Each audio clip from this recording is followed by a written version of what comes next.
મૃત્યુંજય મહાદેવ ત્રાહી મામ શરણાગતમ જન્મ મૃત્યુ જળાવ્યાધિ પીડિતમ કર્મબંધને હર હર મહાદેવ। બધા પારિવારિક મિત્રોને તમારા બધાનું અમારી આશીર્વાદ જ્યોતિષ ચેનલમાં મિત્રો હાર્દિક સ્વાગત છે।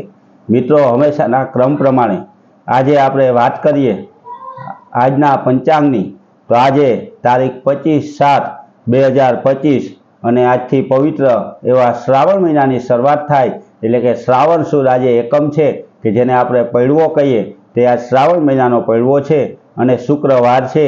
આજે જન્મેલા બાળકની રાશિ મિત્રો કર્ક આવે છે। શ્રાવણ મહિનો એટલે પવિત્ર શિવજીને પ્રિય અને શિવ ભક્તોને પણ પ્રિય એવા શ્રાવણ મહિનાની મિત્રો આજથી શરૂઆત થઈ ગઈ છે।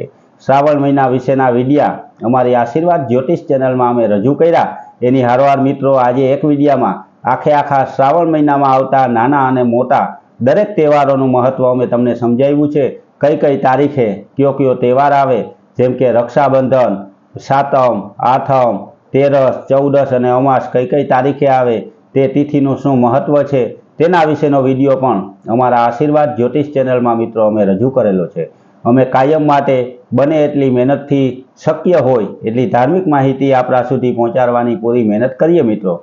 તો તમે પણ જો ચેનલમાં નવા હોય તો લાઈક કરી અને સબસ્ક્રાઈબ કરજો। કાયમ માટે ધાર્મિક માહિતી મેળવતા રહેજો। અને મિત્રો ખાસ કરી અને શ્રાવણ મહિનામાં શક્ય હોય તો શિવ મંદિરે જઈ ભગવાન ભોળાનાથ શિવજીની ઉપાસના કરવી એ બહુ ઉત્તમ છે। કદાચ કોઈ વસ્તુ શક્ય ન હોય તો ખાલી એક જલનો કળશિયો લઈ ઓમ નમઃ શિવાય બોલી અને ભગવાન શિવજીનો અભિષેક કરવો જોઈએ। ભગવાન શિવજીને બીલીપત્ર અને ફૂલ અર્પણ કરવા જોઈએ। આવી નાની પૂજા કરવાથી પણ શિવજીની કૃપા આપને પ્રાપ્ત થાય।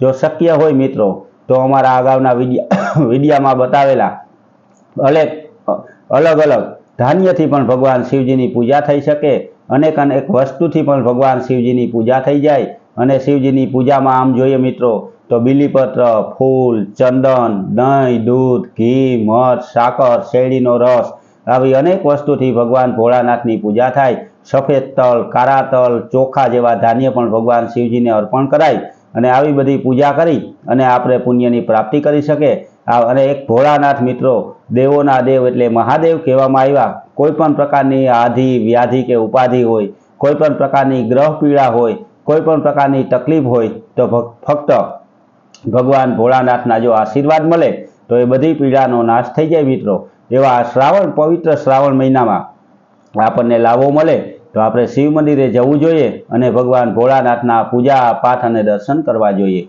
તો મિત્રો આજથી શરૂ થતા શ્રાવણ મહિનામાં ભગવાન ભોળાનાથ બધાને આશીર્વાદ આપે, બધા વ્યક્તિઓને સુખી રાખે, બધા ઘર પરિવારની અંદર શાંતિ આપે એવી આશા સાથે મિત્રો જો તમે અમારી ચેનલમાં નવા હોય તો અમારી ચેનલને લાઈક કરજો, સબસ્ક્રાઈબ કરી અને શેર કરજો। અમારા આનંદમાં વધારો કરજો મિત્રો। બધા પારિવારિક મિત્રોને હર હર મહાદેવ।